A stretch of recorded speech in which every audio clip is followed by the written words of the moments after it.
विचार करा, कायद्याची अंमलबजावणी करणारा अधिकारीच जेव्हा शिकारी बनतो तेव्हा काय होतं?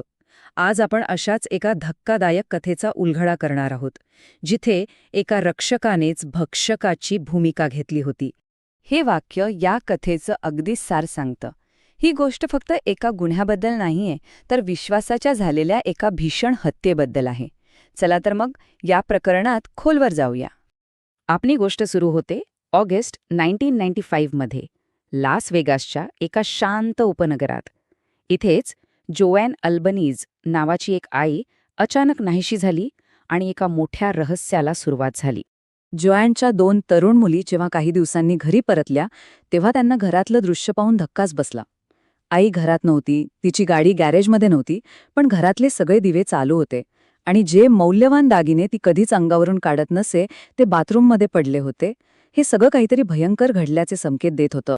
पोलिसांच्या तपासात लगेचच एक नाव समोर आलं, जॉन एडवर्ड्स, जोएनचा नवीन बॉयफ्रेंड, जो एक पर्सनल ट्रेनर होता.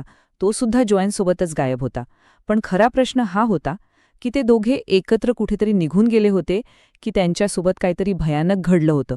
आणि जसजसा तपास पुढे गेला ना, तसतसे जॉन एडवर्ड्सच्या व्यक्तिमत्वाचे एक एक थर उलगडू लागले आणि त्या वरवर साधा दिसणाऱ्या ट्रेनरच्या मागे एक असं दुहेरी आयुष्य लपलेलं होतं, जे कुणाच्याही कल्पनेच्या पलीकडचं होतं. जुवानच्या घरापासून काही अंतरावर एडवर्डचा ट्रक सापडला आणि त्याच्या आत जे काही सापडलं त्याने तपास अधिकाऱ्यांच्या मनात धोक्याची घंटा वाजवली. बनावट ओळखपत्र, खोट्या लायसन्स प्लेट्स, एक शिकारी चाकू, हे सगळं सामान काही एका सामान्य पर्सनल ट्रेनरचं नव्हतं, तर एका खतरनाक गुन्हेगाराचं होतं. या सगळ्या वस्तू सापडल्यानंतर पोलिसांसमोर एकच मोठा प्रश्न होता. हा जॉन एडवर्ड्स नावाचा माणूस नक्की आहे तरी कोण आणि त्याचं खरं रूप काय आहे? आणि मग जे सत्य समोर आलं ते हादरवून टाकणारं होतं. जॉन एडवर्ड्स हा फक्त एक मुखवटा होता आणि त्यामागे लपलेला खरा चेहरा कायद्याच्या रक्षकाचा नाही, तर एका निर्दयी शिकाऱ्याचा होता. या तपासातला सर्वात धक्कादायक खुलासा म्हणजे जॉन एडवर्ड्सची खरी ओळख. जो माणूस स्वतःला जॉन एडवर्ड्स एक पर्सनल ट्रेनर म्हणवत होता, तो प्रत्यक्षात जॉन पॅट्रिक ॲडिस होता. तो फक्त एक अपहरणकर्ता आणि फरारी गुन्हेगार नव्हता, तर तो अलास्काचा एक माजी पोलीस अधिकारी होता. म्हणजे ज्याला कायदा कसा मोडायचा हे चांगलंच माहीत होतं, कारण तो स्वतः कधीकाळी कायद्याचा रक्षक होता. त्याचा भूतकाळ पाहिला तर लक्षात येतं की तो कसा कायद्याच्या रक्षकापासून भक्षक बनला. 1974 मध्ये पोलीस दलात सामील झालेल्या ॲडिसने त्याच्या हिंसक स्वभावामुळे आधी कुटुंब गमावलं, मग स्वतःच्याच मुलांचं अपहरण केलं, तुरुंगवास भोगला आणि अखेर कायद्याच्या कचाट्यातून निसटून एक फरारी म्हणून जगायला सुरुवात केली. ही फक्त घटनांची एक साखळी नव्हती, तर एका माणसाच्या वाढत्या क्रूरतेचा आलेख होता. मग प्रश्न उरतो की जुआनचं काय झालं? तपासात एक अत्यंत महत्त्वाची गोष्ट समोर आली. ज्या रात्री जुआन नाहीशी झाली, त्याच रात्री ती ॲडिससोबत ब्रेकअप करणार होती आणि त्याच्यासारख्या नियंत्रण ठेवणाऱ्या आणि विक्षिप्त व्यक्तीसाठी नकार पचवणं जवळपास अशक्य होतं. आता पोलिसांसमोरचं आव्हान दुप्पट झालं होतं. त्यांना अशा माणसाला पकडायचा होता ज्याला त्यांचे सगळे डावपेच माहीत होते. ॲडिसला शोधणं म्हणजे अक्षरशः वाऱ्याला पकडण्यासारखं होतं. ॲडिसने इतकी हुशारी दाखवली होती की त्याने मागे एकही पुरावा सोडला नव्हता. मृतदेह सापडला नव्हता आणि जे काही पुरावे होते ते परिस्थितीजन्य होते. त्याने आपल्या पोलीस प्रशिक्षणाचा पुरेपूर वापर करून स्वतःला जवळपास अदृश्य करून टाकलं होतं. हे प्रकरण जवळपास बंद होण्याच्या मार्गावर होतं, पण एका जिद्दी सरकारी वकिलाने हार मानली नाही. त्यांनी हे प्रकरण ग्रँड ज्युरी समोर नेलं, जिथे नागरिकांच्या एका विशेष पॅनलसमोर पुरावे सादर करून आरोप निश्चित करण्याची परवानगी मागितली जाते. आणि अखेरीस त्यांना ॲडिसवर खुनाचा आरोप निश्चित करण्यात यश मिळालं. याचमुळे FBI ला अधिकृतपणे या शोधात सामील होता आलं. ग्रँड ज्युरीसमोर झालेली सुनावणी खूप भावनिक होती, विशेषतः जेव्हा जुआनच्या आईची साक्ष झाली.